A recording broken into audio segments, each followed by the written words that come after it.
Welcome back. The Herd is coming up next right here on FS1. Let's head over, check in with Colin. Hey, Colin, happy Monday. What's on the show? I never bought into the Chicago Bears, and their season is officially over. So is the Cowboys. They just don't know it yet. And I will explain why Foles is not as good as Wentz, but why every time Foles starts, he looks better than Wentz.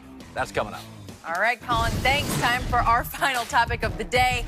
Alabama is a 5.5-point favorite in tonight's national championship game against Clemson. This will be the fourth straight year the Tide and the Tigers have met in the playoff, and they've met twice before in the title game, with each team winning once. So, Shannon, who you got who wins? Man, we've been waiting for this one. I've been waiting all year because we knew it was going to come down to this. Because Clemson is the only team that can match Alabama as far as talent and as far as physicality. Yep. And with that being said, Vegas says it's a 5-point margin of victory. I'm going to take Vegas at his word. I'm going to say Alabama wins 35-30. Tua makes a few more plays because I believe the difference between in this Alabama's defense will have more success against Lawrence than they had against Kyler Murray. Trying to get Kyler Murray was a little bit difficult because he has legs. They will put pressure on Lawrence, and they'll win this game 35-30. So we know you love Alabama because you grew up in Alabama and went to the University of Alabama, right? And You would think. I respect that. I got some friends that's from Demopolis, Alabama, and a few old homeboys with the Teflon. So here's my take on this game. Trevor Lawrence is the next great quarterback. Wow. He's 6'5" tall, and he can run, but he's not ready for Quinnen Williams and company just yet. Tua will outplay him. I think it'll be higher scoring. And ironically, I've got a little bigger score than you have. I got 36-30, so I got them covering the spread by a half. I don't care about those spreads. Do you not have the conviction? I got it. All I want to do not believe because this is what I want. Because at the Alabama Invitational, we should win every year. This will leave no doubt in anyone's mind. Is one St.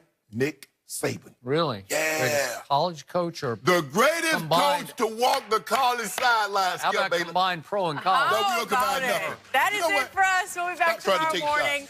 Night. And the Cowboys took care of business against the Seahawks on Saturday. Now they're 7-point underdog on the road here in L.A. The Rams were very impressive, 7-1 at home, while the Cowboys were 3-5 away from Jerry World. So, Shannon, what shot do you give the Cowboys next week? A lot of it depends on how well the Rams defense is going to play. They're not very good against the run. I'm sure Dallas will lean heavily on the run. Ezekiel Elliott, he got 26 carries against Seattle at home. Would I be surprised if he got 30-plus carries on the road? I absolutely would not.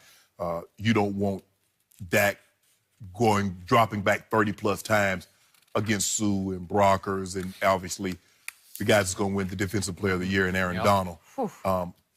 Talib is back, and Peters go back to his natural position. They've let Peters kind of play his style. Peters likes to sit back. He likes to clue. He's not a press corner. He likes to sit back, watch things play out, and jump whatever he thinks is going to happen behind it.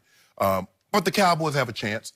Everybody, when you get to this point, especially, there are no Arizonas. There are no Oakland Raiders once you get to the playoffs. All the teams are fairly good, or else you wouldn't have gotten here.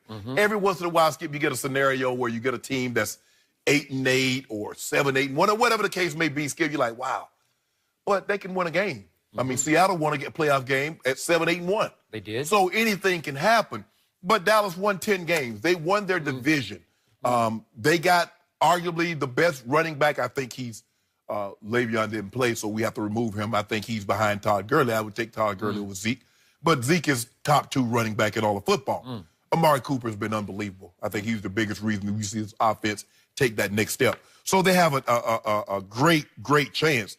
But I still believe Dak needs to throw the football better in order for them to take that next step. And if they are to get to where you think ultimately they're going to be, it's going to be because he takes that next step and throwing the football. Are you listening, Dak Prescott? And I appreciate that from the Hall of Famer Shannon Sharp, that words of encouragement, because you just keep lighting his fire. It burns brighter and brighter. Skip, I thought that was a compliment. I appreciate that. That's not a compliment? He's got to throw it better. He's got to step up. I said ultimately to get to where I have been consistent about this all year long on this show. I've never been sold on the Los Angeles Rams. I've said that again and again, and they finished 20th on defense in points allowed. That has been underachievement on that unit's part. What all about your year offense? Finishing 24th. Okay. Is that underachievement? Fine. I think my team has a great chance because of some intangibles. The first one is, I'm going to remind everybody, the Dallas Cowboys have trained in Southern California since 1963, Thousand Oaks, now in Oxnard, and it created a cowboy nation in Southern California. Trust me. Most of the security guards here are Cowboy fans. Wherever I turn in Los Angeles, wherever I go to the mall or wherever, it's just loaded with Cowboy jerseys. Yeah. It's what's going to happen on Saturday night in that Coliseum, which is open territory for visiting fans. It'll probably wind up 60-40 Dallas fans. Absolutely. Okay? So it's like a home away from home game. I'm going to say it again. My team is on a revenge tour, and it owes the Rams for last year. My quarterback outplayed Jared Goff. No, he didn't. And, okay, his QBR was 81 in that game. Dak's was, and Jared Goff's was 46 on a scale of 0 How many touchdowns did Jared Goff? I don't care. 81 to 46, and at halftime it was 24-16. Dak Prescott, 35 to 30. Where did Dak come? Where did Dak have his meal? His after-game meal. He lost, so they owe these Los Angeles Rams. And I'm going to point this out one more time.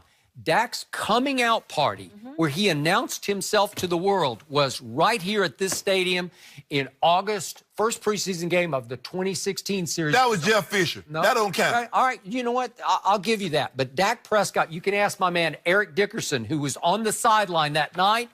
I'm sitting back saying, who is this and what is this? Because he goes first series. Again, just raw rookie out of Mississippi State, fourth-round pick. He goes 80 yards in 11 plays and hits Dez Bryant for a 10-yard touchdown. Next series, second series, he goes 75 in 6 plays, and he hits Terrence Williams for a 32-yard touchdown. And then on the fourth series of the game, he runs 14 yards to set up a field goal. And I'm saying, wow, that is for real. And you don't think he's going to be comfortable back in this stadium that he announced his arrival? I got 2 names for you. Yeah. Aaron Donald. Good. Connor Williams. Okay. Good. Hey, you like that? I don't like it. I don't like it. How about that national championship game tonight? Will St. Nick and Alabama roll Here we go. again? I give it up. Skip and Shannon make their picks next. Yep.